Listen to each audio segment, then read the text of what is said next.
Vous lisez avec moi Psaume 42 et Psaume 84. Vous lisez avec moi le Psaume 42 et le Psaume 84. Je vous encourage à lire tout le chapitre. Je veux lire quand même tout le chapitre parce que ce sont des chapitres qui parlent de la soif spirituelle. Ok? Le psaume 42 et le psaume 84. Vous pouvez même ajouter à cela le psaume 63. Ok? Les circonstances qui sont décrites ici dans ces chapitres, le psaume 42, le psaume 84, ainsi que le psaume 63, sont des images qui peuvent expliquer au mieux. En gros, c'est comme des métaphores. Non, plutôt je veux dire des images qui expliquent au mieux la soif spirituelle, qui permettent de pouvoir comprendre ce que c'est qu'une soif spirituelle, les caractéristiques, ce qui se passe quand quelqu'un a soif de Dieu. Psaume 42, je vous le lis. Comme une biche soupire après des courants d'eau, ainsi mon âme soupire après toi, ô Dieu.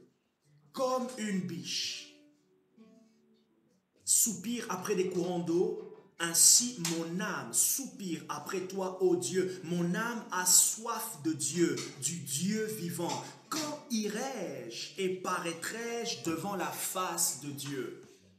Verset 4. Mes larmes sont ma nourriture, jour et nuit, pendant qu'on me dit tout le temps, où est ton Dieu? Mes larmes sont ma nourriture, pendant qu'on me pose la question. Mes détracteurs, ceux qui sont autour de moi, ils veulent savoir, où est mon Dieu?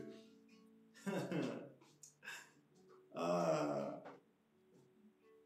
ne sais pas si ça vous est déjà arrivé, mais le fois vous êtes en train d'évangéliser quelqu'un qui est en souffrance, cette personne, elle veut croire à votre Dieu quand ce Dieu va toucher et changer sa situation. Et cette personne peut vous défier avec une question. Si ton Dieu peut me guérir là maintenant, oui, je veux croire. Une femme qui s'appelle Maria Woodworth Ether, une évangéliste qui a travaillé, qui a servi Dieu dans les années 1800, au 19e siècle, c'est-à-dire elle est née en 1844. Elle a dit une chose concernant la manifestation de la puissance de Dieu. Elle a dit, le surnaturel, les guérisons, tout ce que vous voulez, ont deux buts. Premièrement, ont deux buts. En deux buts. Premièrement, amener les incrédules, sauver les âmes. Rappelez-vous, mercredi ou samedi dernier, j'ai dit que on voit aussi l'œuvre de Jésus par la manifestation des miracles. Dans l'évangile, il y a le surnaturel. Quelqu'un a dit, un auteur qui s'appelle Sean Smith, d'ailleurs je vous montrerai son livre, il est très intéressant, je vous l'encourage. Il a dit, on ne peut pas enlever au christianisme sa partie surnaturelle. Le christianisme n'est pas une religion, c'est vrai. Et même si on peut dire que le christianisme est une religion, le christianisme se vit dans une relation. Qui dit une relation, dit que nous sommes dans un cœur à cœur, nous sommes dans une discussion, nous ne sommes pas dans l'ensemble des règles à faire. C'est parce que nous sommes, voilà pourquoi nous faisons, et non pas nous faisons pour devenir. C'est parce que nous sommes enfants de Dieu. Éphésiens chapitre 5, le verset 1, Paul peut dire, vous êtes des imitateurs de Dieu. Imitez Dieu, puisque vous êtes ses enfants. Puisque vous êtes ses enfants, voilà pourquoi l'imitation est possible. L'imitation est possible parce qu'il y a la nouvelle nature d'abord. Il y a la nouvelle naissance. La vie de Dieu est en nous. Voilà pourquoi on peut produire le fruit de Dieu. L'inverse n'est pas possible. Et là, il dit, mes détracteurs me disent, où est ton Dieu? Verset 5, Voici pourtant ce dont je me souviens. Notez ce verset 5. Voici pourtant ce dont je me souviens avec effusion de cœur. Il y a quand même quelque chose qui est en train de nourrir mon espérance. Il dit, je marchais avec la foule et m'avançais avec elle vers la maison de Dieu, au milieu des acclamations et de la reconnaissance d'une multitude en fête. Je vous encourage à lire la suite. Non, on va lire. Pourquoi t'as battu mon âme et gémis-tu sur moi? Attends-toi à Dieu, car je le célébrerai encore pour son salut. Verset 7. Mon Dieu, mon âme est abattue à mon sujet. C'est pourquoi je me souviens de toi depuis le pays de Jourdain, depuis l'Hermon, depuis la montagne de Mitzar. Un abîme appelle un autre abîme, un abîme appelle un autre abîme au bruit de tes cascades. Toutes tes vagues et tous tes flots passent sur moi. Psaume 42, verset 8. Vous connaissez l'autre version qui dit « La profondeur appelle la profondeur ». Dans d'autres versions, et particulièrement la mienne, il est dit « Un abîme appelle un autre abîme ». Les profondeurs de Dieu que j'ai connues, qui ont laissé une marque à l'intérieur de moi, appellent, veulent goûter. Voilà pourquoi le verset 5, l'auteur, il dit, j'ai quand même quelque chose dont je me souviens. J'ai quand même quelque chose qui est au-dedans de moi, qui est en train de m'attirer, qui me dit désire encore. Verset 9, le jour, l'Éternel m'accorde sa bienveillance, la nuit, son cantique m'accompagne. C'est une prière au Dieu, c'est une prière au Dieu de ma vie. Je dis à Dieu, mon roc, pourquoi m'as-tu oublié? Pourquoi dois-je marcher dans la tristesse sous l'oppression de l'ennemi? Mes os se brisent quand mes adversaires m'abandonnent ou me déshonorent en me disant tout le temps, où est ton Dieu? On voit encore une deuxième fois, l'auteur dit, je suis abattu. Lorsque mes détracteurs, mes ennemis me disent, où est ton Dieu?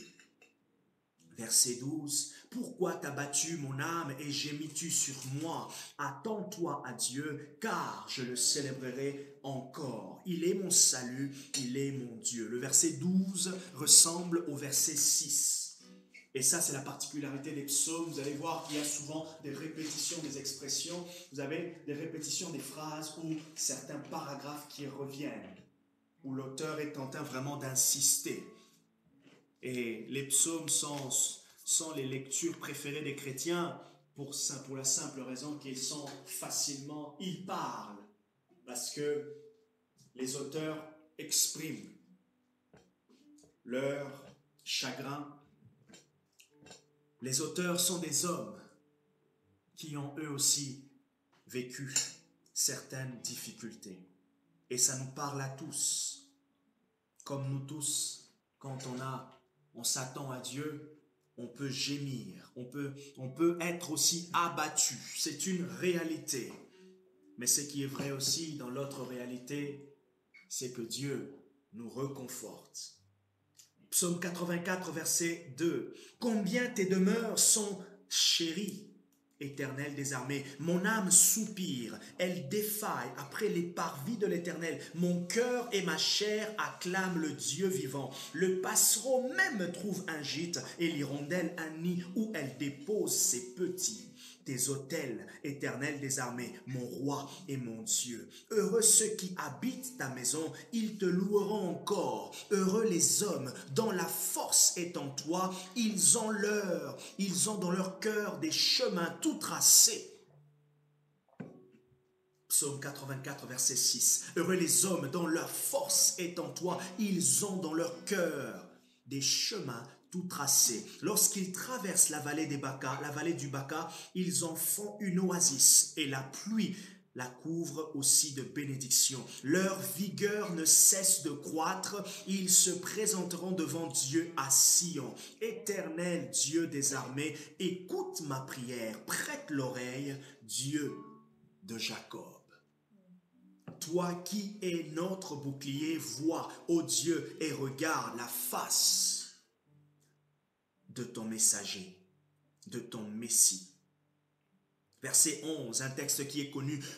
Mieux vaut en effet un jour dans tes parvis que 1000 ailleurs. J'ai choisi de me tenir sur le seuil de ta maison, mon Dieu, plutôt que de résider sous les tentes de la méchanceté. Qu'est-ce que nous avons choisi? Car l'Éternel, verset 12, est un soleil et un bouclier. L'Éternel donne la grâce et la gloire. Il ne refuse pas le bonheur à ceux qui marchent dans l'intégrité. L'Éternel ne refuse pas le bonheur à ceux qui marchent dans l'intégrité. Éternel des armées, heureux l'homme qui se confie en toi. Vous avez ici les marqueurs de la soif spirituelle. Le verset 2, le verset plutôt 3 de psaume 84 et le verset 2 et 3 du psaume 42. Il dit, mon âme soupire. Quand vous lisez aussi le psaume 63, verset 2, c'est la même chose. Comme une biche soupire, ainsi mon âme a soif de Dieu. Mon âme désire Dieu. Dans la Bible, il y a au moins 4 mots, je veux dire 3, avec le mot soif, des mots synonymes qui permettent d'expliquer la soif spirituelle. Ces 3 mots sont l'ambition. La Bible parle d'ambition spirituelle. La Bible parle aussi de l'aspiration spirituelle. Et la Bible parle de désir spirituel. Okay? Derrière la soif spirituelle, il y a ces 3 mots qui sont imbriqués. Il y a l'ambition, il y a l'aspiration, il y a aussi le désir. Et on voit dans 1 Corinthiens chapitre 14, le verset 1, Paul il dit quoi? Recherchez l'amour. Et il dit quoi? Aspirer au don spirituel le meilleur. 1 Corinthiens chapitre 12, si je ne me trompe pas, au verset 39, l'apôtre Paul dit aussi ce nom. Au verset 31, 29 à 31, si je ne me trompe pas, l'apôtre Paul parle aussi d'aspirer au don spirituel le meilleur. Et dans 1 Corinthiens 14, à 3 reprises, l'apôtre Paul dit aspirer au don spirituel le meilleur. Aspirer, désirer, à 3 reprises dans 1 Corinthiens 14. Le verset 1, le verset 13 et plus loin le verset 39. L'apôtre Paul dit aspirer au don spirituel les meilleurs. Donc il y a une aspiration spirituelle. La Bible nous encourage aussi à avoir des ambitions spirituelles, une ambition spirituelle. La Bible nous encourage aussi à avoir des désirs spirituels. Alors quelqu'un va me poser la question, comment est-ce que je définis une soif spirituelle? Comment est-ce que je définis une soif spirituelle? La soif spirituelle, c'est quoi? C'est un désir, c'est une ambition ou c'est une aspiration de Dieu? Première définition. La soif spirituelle, c'est un désir, c'est une aspiration ou c'est une ambition de Dieu.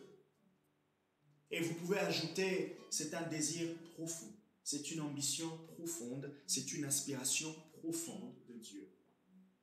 Et pour marquer au fait l'idée, pour voir comment c'est que, pour entrevoir au fait l'expression de la soif spirituelle, les auteurs des psaumes utilisent, il dit dans mon âme.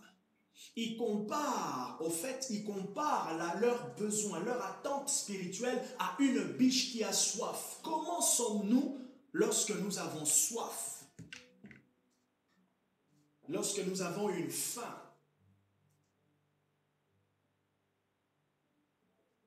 Imaginez quand vous jeûnez et que subitement vous avez faim, comment ça grogne à l'intérieur. Comment vous sentez que même là, si vous allez dormir, vous allez rêver que vous êtes en train de manger dans un restaurant. Donc, on a tellement faim. Ne nous arrive-t-il pas quand on a une forte soif, une forte envie? Comment est-ce que ça nous prend, l'envie?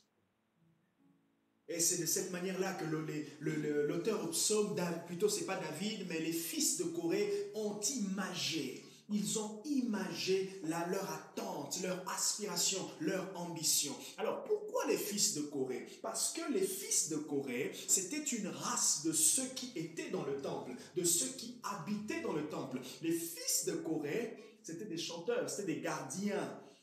Ils avaient la proximité avec le temple de Dieu. Vous avez à peu près 3 ou 4 auteurs dans les psaumes. Vous avez les fils de Corée, vous avez Asaph et vous avez David, ok, qui ont rédigé, qui ont apporté, qui ont écrit dans les psaumes. Et vous pouvez entrevoir au fait derrière l'écriture, les écrits de chacune des 3 catégories, le vestige, la richesse spirituelle, leur relation personnelle avec Dieu. Si les fils de Corée, ils étaient ceux qui demeuraient dans le temple, les gardiens du temple, ceux qui adoraient, recevaient les seigneurs, c'est tout à fait normal que leur profond désir soit de retrouver cette présence de Dieu. Retrouver cette profondeur, retrouver ce qu'ils avaient au commencement. Le chapitre 42 et 84 montrent que les fils de Corée se rappelaient des expériences passées qu'ils avaient eues. Dans leur contexte, ils se rappelaient du temple de l'Éternel. Alors, dans la soif spirituelle, qu'est-ce qui se passe? Notez ceci. Dans la soif spirituelle, nous désirons connaître Dieu. Dans la soif spirituelle, deuxièmement, nous désirons voir sa présence se manifester de manière tangible en sauvant, en guérissant, etc. Dans la soif spirituelle, troisièmement, les œuvres que Dieu a fait par le passé suscitent en nous un désir et ou une soif. Voilà pourquoi ils peuvent dire « je me rappelle ». Là, je vois ça dans le psaume 42. Verset 5. « Voici pourtant ce dont je me souviens avec effusion de cœur. » Oh!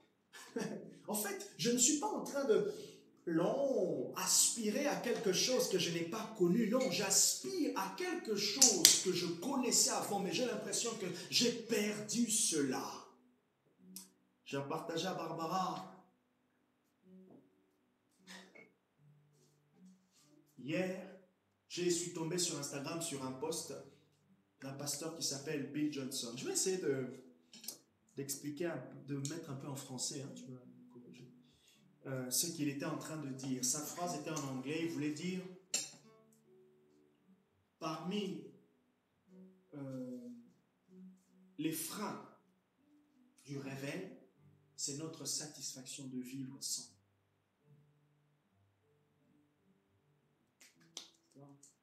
Parmi les freins du réveil, c'est lorsqu'on est satisfait de vivre sans le réveil. Je peux le traduire, le transcrire. Lorsque nous sommes satisfaits de ne pas voir, de ne pas être étonnés par Dieu. L'auteur Sean Smith, dans son livre I Am Your Sign, il a dit, c'est important de toujours s'attendre à quelque chose d'exceptionnel de Dieu.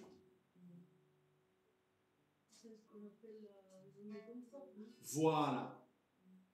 C'est toujours important de sortir de sa zone de confort. On se nourrit des expériences passées pour nous encourager, mais en même temps, on veut qu'aujourd'hui soit différent d'avant.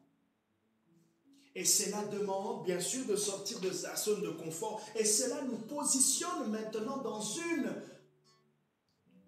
zone où on ne sait pas qu'est-ce qui va se passer, mais on est là, on s'attend à ce que quelque chose se passe, mais on ne sait pas comment ça va se passer. Et cela demande beaucoup d'humilité, demande d'être à l'écoute de l'esprit, demande aussi même de prier. C'est là que vous avez des cultes où vous êtes là.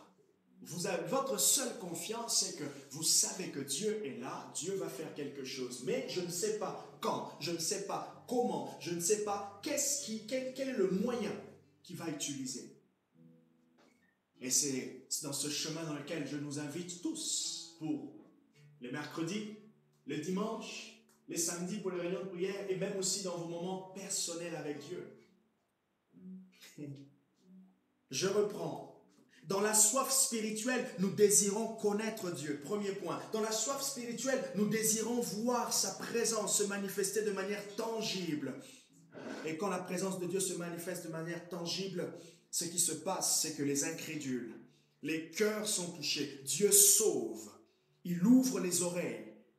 Il ouvre l'entendement. Et Dieu guérit. Troisième chose, dans la soif spirituelle, les œuvres que Dieu a fait par le passé suscitent en nous une soif et un désir. Si tout ce que l'on vit ensemble ne suscite pas une attente de toujours aller plus loin, alors là, la soif spirituelle n'est pas encore. D'ailleurs, je vous poserai une question tout à l'heure. Quelle est la caractéristique d'une soif spirituelle authentique? Comment est-ce que nous pouvons dire que j'ai une soif spirituelle? Rendez-vous dans quelques minutes.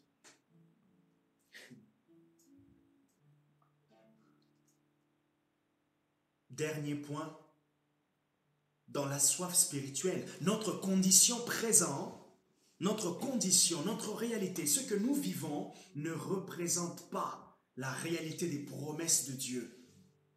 Voilà pourquoi nous implorons sa grâce. Quand quelqu'un a soif spirituellement, il y a quelque chose qui lui manque.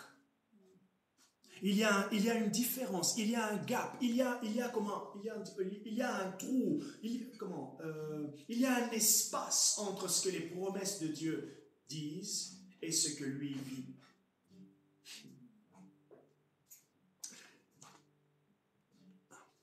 C'est facile, on a vu ça, on a écouté ça hier dans un merveilleux livre aussi que je vous encourage à lire, c'est en anglais, un livre qui s'appelle The God Chaser.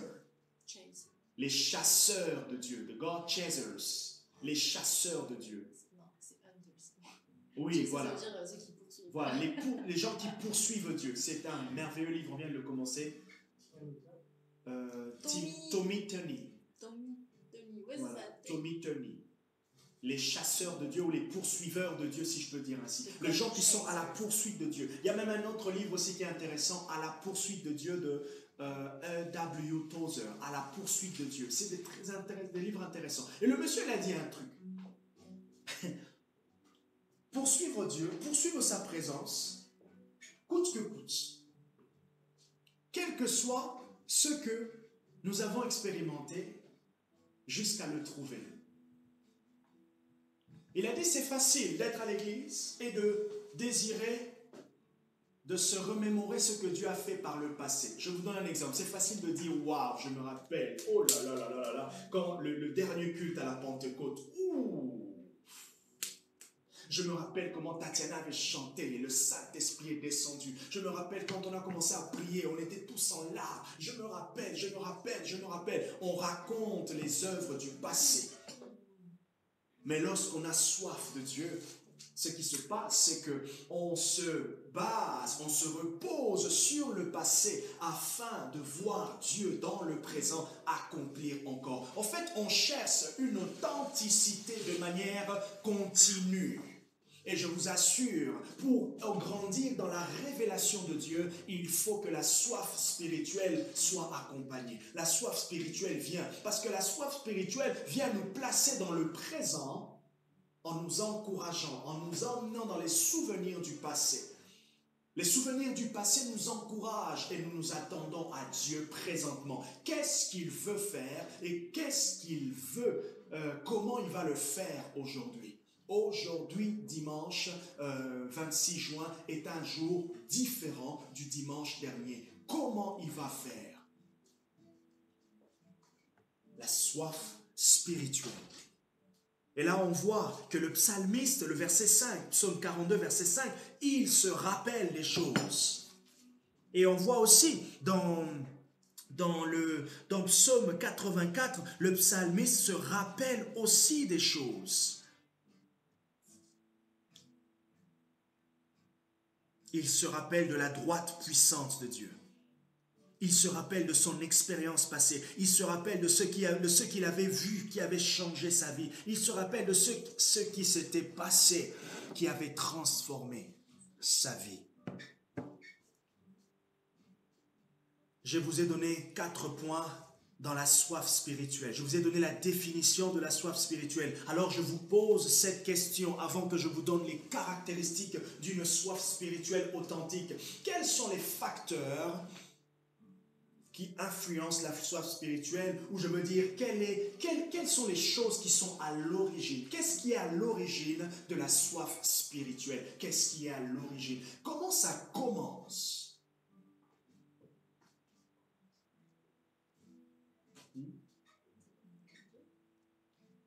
Qui est à l'origine de la soif spirituelle? La soif spirituelle prend naissance, bien sûr, en Dieu.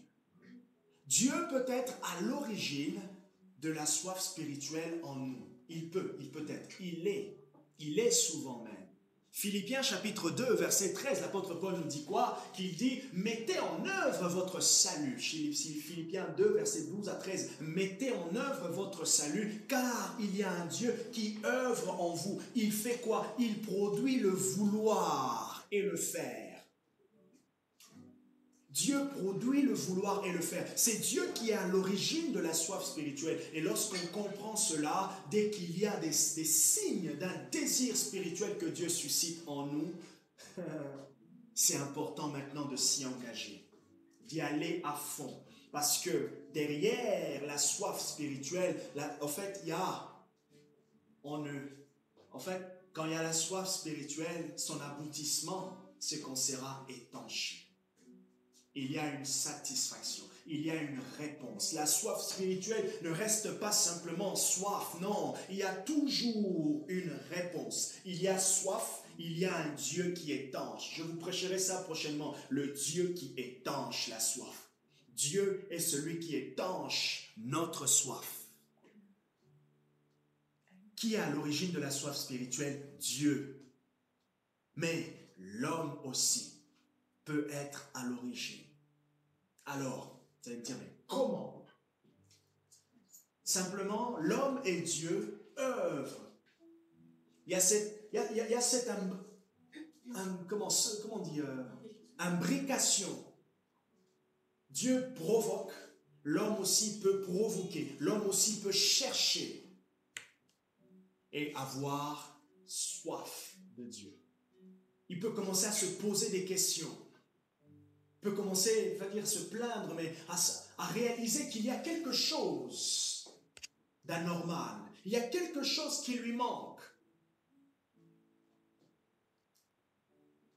Alors, du coup, si l'homme peut être à l'origine de la soif spirituelle, comment est-ce que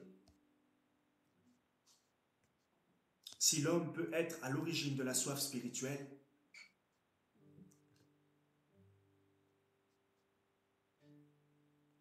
quelles sont les caractéristiques d'une soif spirituelle authentique?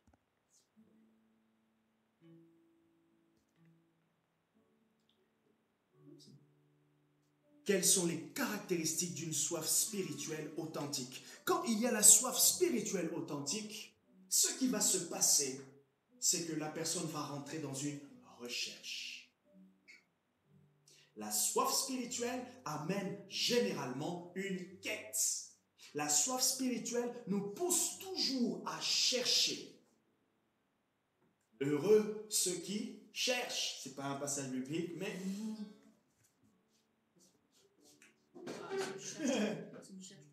Voilà. Qui cherche, trouve, non? C'est un passage biblique alors. Je crois que c'est dans Marc, je pense, ou dans Luc, je ne sais plus. Mais en tout cas, c'est ce qui est dit dans... c'est ce qui est dit dans Matthieu 7,7 que l'on connaît. Quand il y a la soif spirituelle, il y a cette recherche. Et qu'est-ce qu'on cherche au fait? Quand il y a une soif spirituelle, on cherche la source, on cherche à boire quelque chose. On cherche un puits, on cherche une source, quelque chose qui va étancher. Et cette source, c'est Dieu. Rappelez-vous l'histoire de Jean chapitre 4, cette femme au puits. Cette femme, elle est venue dans un puits, auprès d'un puits physique, et elle a rencontré le puits spirituel qui est Jésus. Voilà pourquoi il lui a donné de l'eau qui jaillit en elle. Maintenant, dans cette recherche, au fait, quand quelqu'un est dans la quand il y a une soif spirituelle authentique, la personne cherche. Et elle cherche comment? Elle cherche dans la prière, elle cherche dans le jeûne. Et la personne cherche aussi dans la lecture et l'étude de la parole. La personne va, je lisais le témoignage de Oral Roberts lorsqu'il a commencé à étudier le ministère d'un homme qui s'appelle Alonzo Allen, A.A. Allen. Il était en train de prendre tous les passages bibliques. Il a pris sa Bible, il a étudié tous les passages bibliques concernant la guérison. Quelqu'un qui cherche à grandir dans l'onction, il cherche à grandir dans le prophétique, il cherche à grandir dans quelque chose, il va aller étudier. Sa recherche sera ciblée dans l'étude de la parole. La personne va rechercher en lisant des livres qui parlent du sujet. Comment est-ce que je sais si j'ai une soif spirituelle? Peut-être pas. Enfin, je vais peut-être enlever le mot authentique, mais je veux dire une certaine soif spirituelle, un certain degré de soif spirituelle. Comment est-ce que je cherche? Est-ce que je suis un enseignant-chercheur? Est-ce que je suis un chercheur?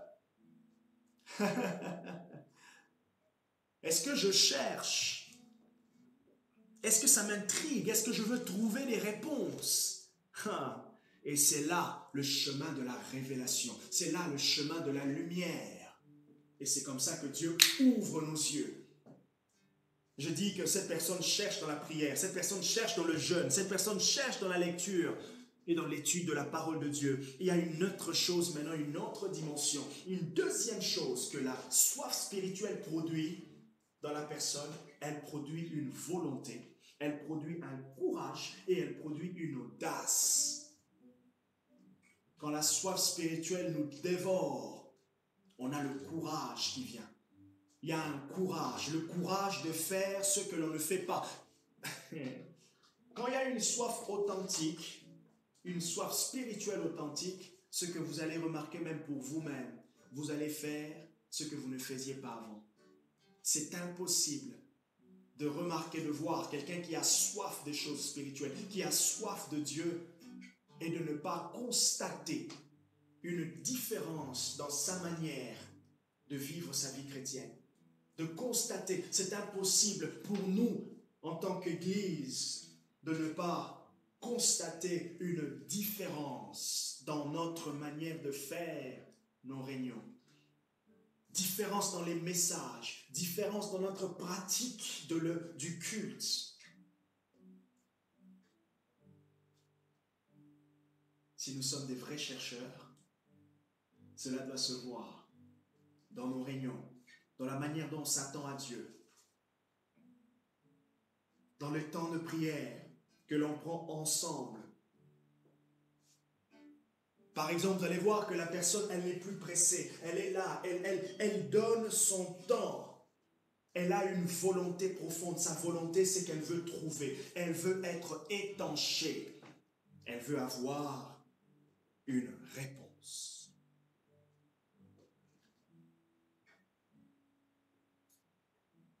Et ce que j'aime maintenant, lorsque la soif spirituelle, on passe par cette phase de recherche dans la prière, dans l'étude de la parole, cette soif-là, deuxièmement, la soif spirituelle nous emmène la volonté, l'audace, le courage. Troisièmement, ce que la soif spirituelle produit, elle va nous emmener dans le service. On va essayer, on va travailler, on va présenter cela. Au fait, on va faire le TP. Après avoir lu, on veut expérimenter l'expérience et le service de Dieu. L'Église, on cherche un champ, là où on peut déverser quelque chose. La soif spirituelle. J'irai plus loin la prochaine fois pour nous emmener maintenant à les bienfaits de la soif spirituelle. Les bienfaits de la soif spirituelle.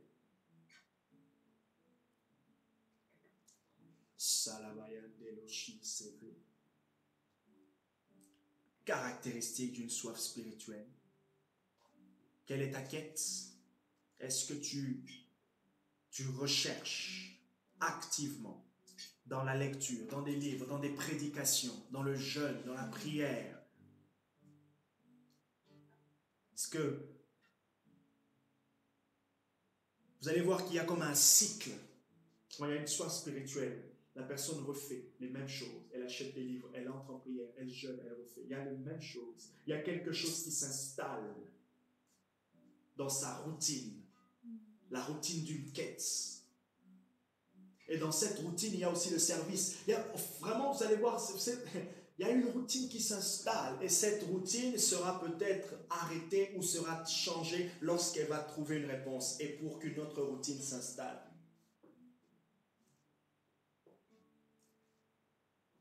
Que le Seigneur nous bénisse. La soif spirituelle, le désir spirituel, l'ambition spirituelle. Nous voulons voir Dieu. Ce que nous désirons, c'est connaître Dieu. Ce que nous désirons, c'est voir sa présence manifeste. Ce que nous désirons, c'est le Dieu de la Bible. Ce que on nous a raconté, ces prodiges que nous avons lus dans certains livres, nous voulons les expérimenter. Bref, nous voulons Dieu au milieu de nous encore et encore, son témoignage puissant, son témoignage présent, son témoignage avec nous de manière efficace. Oh Seigneur, nous savons que nous allons expérimenter cela, nous savons que nous allons vivre cela. Voilà pourquoi je ne suis pas là et nous n'allons pas revoir nos ambitions à la baisse. Nous n'allons pas revoir nos ambitions à la baisse. Nous ne sommes pas là pour régresser, pour rétrograder. Père, merci parce que nous sommes là pour aller de l'avant.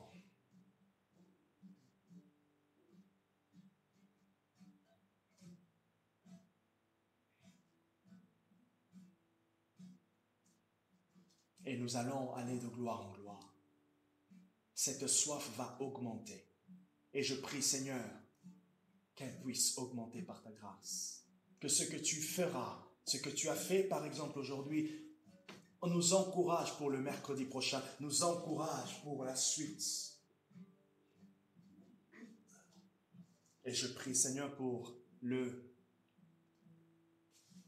don, la bénédiction de la soif. Bénis tout un chacun de nous avec la soif spirituelle. Bénis-nous avec la soif spirituelle.